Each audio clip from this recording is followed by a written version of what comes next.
हम ही लोग देखेंगे, जैसा कि आप देख सकते हैं इंट्रोडक्शन हम लोग आज पिछले वीडियो में हम लोगों ने बात किया था इंजन के अलग अलग पार्ट्स के बारे में, ठीक है, इंजन के सेपरेट पार्ट्स के बारे में मैंने बताया था। आज मैं ये बताऊंगा कि जब उन्हीं पार्ट्स को हम लोग आपस में असेंबल कर देते हैं तब तो इंजन कैसा दिखता है और वो कैसे काम करता है, ठीक है। तो जरा राजन भाई एक बार इंजन को दिखाना हमें। तो जैसा कि आप देख सकते हैं इंजन यहाँ से ऐसा दिखता है। पीछे वाला पार्ट दिखाना, यहाँ वाला दिखाइए जरा, और इसके बाद इधर दिखाइए। तो इंजन कुछ ऐसा दिखता है, ठीक है।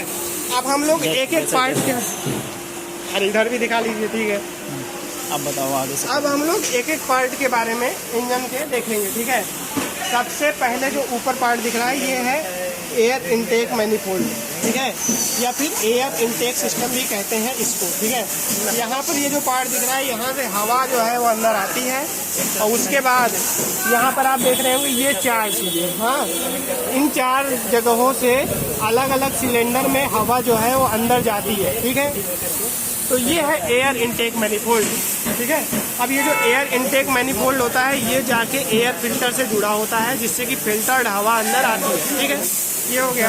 इसके अलावा यहाँ पर आप देखेंगे ये स्पार्क प्लग्स है, इनके ऊपर इनके अंदर स्पार्क प्लग्स लगे होते हैं। देखिए ये वाला, ये वाला, ये वाला, ये वाला। अब इन स्पार्क प्लग्स को इग्निटर भी कहा जाता है, ठीक है। तो ये स्पार्क प्लग है जिससे कि अंदर फायरिंग किया जाता है, मतलब सिलेंडर के अंदर जो फायरिंग होता है उसका सिलेंडर के अंदर जो वो एयर और फ्यूल का मिक्सर होता है वो बर्न होता है और पावर जनरेट होती है, ठीक है। ये हो गया। अब यहाँ पर ये जो पार्ट मैंने आपको पहले ही बता रखा है, ये जो पार्ट है इससे हम लोग स्टार्ट करें तो यहाँ पर आप देख सकते हैं कि इससे हम लोग मोबी ऑयल को चेक करते हैं कि अंदर कितना मोबी ऑयल है, ठीक है। इसे हम लोग मोबी ऑयल मेजरिंग गेज कह सकते हैं, ठीक है। तो ये हो गया। अब यहाँ पर ये जो पार्ट है इसके बारे में मैंने आपको बताया था। देखिए ये जो पार्ट दिख रहा है यहाँ पर आप क्लियरली देख सकते हैं, ये जो है ये क्रैंक शाफ्ट की पुली है, ठीक है। इसके अलावा ये जो है ये वाटर पंप की पुली है, वाटर पंप या फिर हम लोग इसे बोल सकते हैं कि कूलेंट पंप, ठीक है, जिससे कि कूलेंट जो है वो फ्लो होता है, ठीक है। तो ये कूलेंट है। अब कूलेंट का पंप ये है।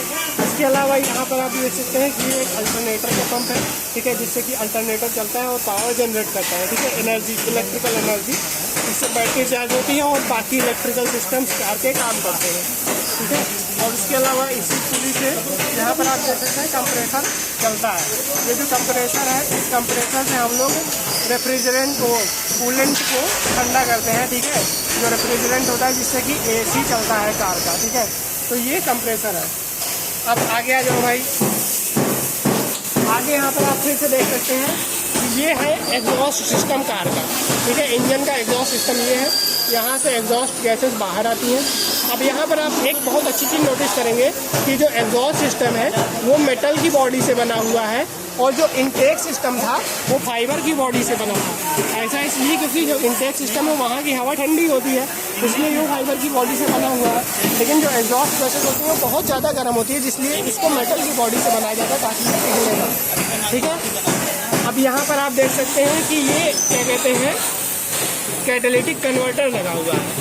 ये जो हार्मफुल गैसेस होती हैं जैसे नाइट्रोजन ऑक्साइड, कार्बन मोनोऑक्साइड, उनको ये कार्बन डाइऑक्साइड, वाटर और नाइट्रोजन में कन्वर्ट कर देता है, जिससे कि जो हार्मफुल गैसेस हैं वो बाहर नहीं आती हैं और हमारा इन्वायरमेंट बचा रहता है। इसीलिए किसी भी कार इंजन के अंदर ये कैटालिटिक कन्वर्टर लगाना बहुत ज़रूरी होता है, ठीक है।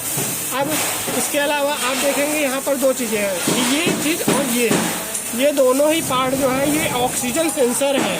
इनसे कार के जो इलेक्ट्रिकल सिस्टम है उसको पता चलता है कि जो कैटालिटिक कन्वर्टर है वो सही से काम कर रहा है कि नहीं। और इसके बाद हम लोग अगर कैटालिटिक कन्वर्टर सही काम नहीं करता है तो हम लोग उसको चेंज करवा सकते हैं या फिर रिपेयर करवा सकते हैं। अब यहाँ पर ये जो पार्ट है एक्स्ट्रा, ये हमारा बेसिकली ट्रांसमिशन सिस्टम है। यहाँ पर जो क्रैंक शाफ्ट है अंदर, इसके अंदर क्रैंक शाफ्ट है और वो क्रैंक शाफ्ट काम करती है, ठीक है। अब ये जो क्रैंक शाफ्ट है यहाँ पर क्या कहते हैं फ्लाई व्हील से कनेक्टेड है, इसके अंदर फ्लाई व्हील लगा हुआ है, ठीक है।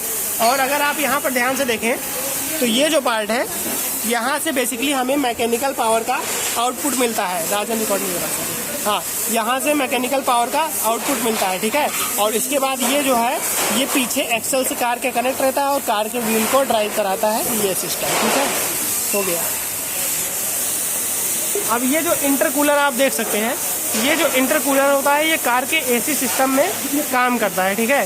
कार में जो एसी सिस्टम में जो क्या कहते हैं रेफ्रिजरेंट होता है, उसको हम लोग जब क्या कहते हैं कंप्रेस कर देते हैं, उसके बाद इस इंटरकूलर में आता है।